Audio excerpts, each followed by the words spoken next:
Pag-ibig members to gain more benefits under new rates starting February 2024. Yes! Hi everyone! I'm Angel and welcome back to my YouTube channel. Naglabas na nga guys ng memorandum sa pag-ibig na starting February 2024 ay tataas na ang ating contributions from 100 pesos monthly to 200 pesos monthly contribution. Hindi namang halatang excited ako sa content na to, no? Well, mas natutuwa naman kasi ako dito compared doon sa PhilHealth. Mas pabor pa ako dito guys sa increase ng contributions kay Pag-ibig compared kay PhilHealth. Kasi 'di ba? Kay PhilHealth ang taas ng contributions at wala tayong ibang naririnig doon kundi corruption, nawawalang pundo, may mga anomalya. Itong kay Pag-ibig guys, tayo lang din po ang magbe-benefits nito. Soon, pwede po nating i-lump sum to or i-withdraw to na may interest pa. So, tataas pa po yung pera na naipon natin dito kay Pag-ibig. And beside that, of course, di ba, makakapag-loan din tayo in case of emergency. Unlike kay PhilHealth, di ba, well, nasabi ko na talaga kung bakit hindi ako agree dun sa increase na ginawa nila. And unlike dito kay Pag-ibig na, for me talaga, this is an advantage. Anyway guys, huwag kayong malungkot dito sa increase kay Pag-ibig. Promise, dapat ikatuwa nyo pa to guys. So what is 100 pesos na increase lang, 'di ba? And magbe-benefits po tayo dito. Ano ba yung mga benefits na sinasabi ko dito? Number 1, higher cash loan. Mas tataas po ang maluloan natin kay Pag-ibig dahil tumataas din yung contributions natin. Pero reminder ko lang guys, pagdating sa loan, sa mga subscriber ko dyan, wag na wag mag-loan kapag hindi naman emergency. So, higher cash loans while maintaining access to affordable home loans. And sino ba dito guys nakapag-loan na sa Pag-ibig? Napapansin niyo bang ang taas din ng loan kay Pag-ibig? Ako before, nakapag-loan ako both SSS and Pag-ibig and mas malaki yung loan na nakuha ko kay Pag-ibig talaga. Kahit, though sa first loan ni Pag-ibig guys, sobrang baba lang ng first loan ko. Pero nung pangalawang loan ko, nagulat ako, ang laki ng loan ko. Diba? Pero again, wag mag-loan pag hindi emergency. Number 2, enjoy double savings. Yes! So, dito guys, sa increase ng ating contributions kay Pag-ibig, syempre, mag-e-enjoy din tayo, magiging double din yung savings natin. Lalaki din siya kasi nadadagdagan yung contributions natin. So, you have nothing to worry about it because balang araw guys, malalampsam nyo rin yan, mawi-withdraw nyo rin yung contributions nyo kay Pag-ibig.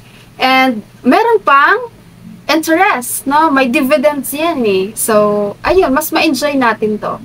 Okay, so kapag employed ka guys, ang ikakaltas na sa'yo ni employer mo is 200 pesos plus the 200 of your employer. So, in a month, meron kang 400 pesos monthly contributions kay Pag-ibig.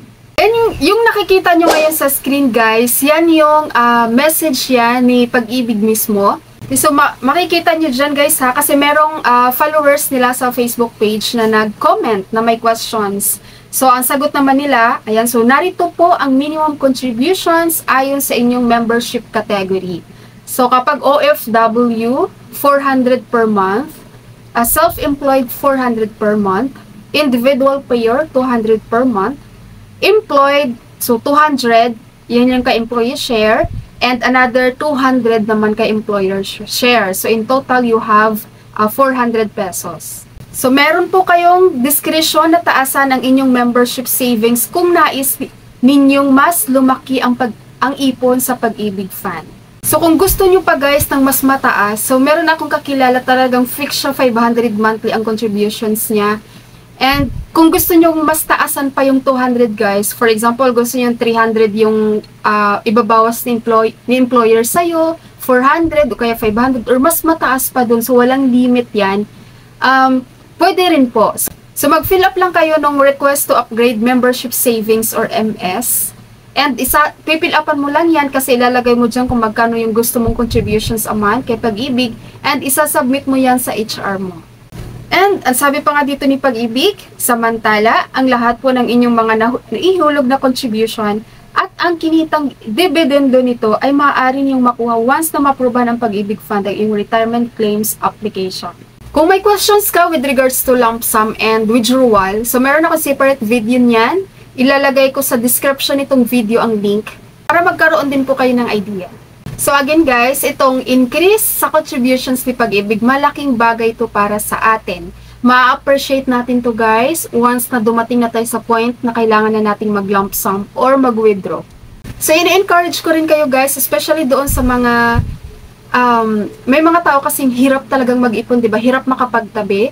So I suggest mag-impito ka para no choice ka na doon, babawasan ka na ni employer mo ng contributions from your salary para sa MP2 na pwede mong ma-withdraw on every after 5 years. Ang minimum doon guys, 500, no? So, kung kaya naman, kung kaya mong mag 1,000 every cut-off or 500 every cut-off, so in 1 month meron kang 1,000 na natatabi sa MP2, so that is better. Kung kaya mo pang mas mataan, mas better pa din. Okay guys, so that's all for my video with regards to Pag-ibig Contributions 2024. If you have questions or clarifications, just comment below. Sumasagot po ako sa mga questions guys. Just be kind in asking.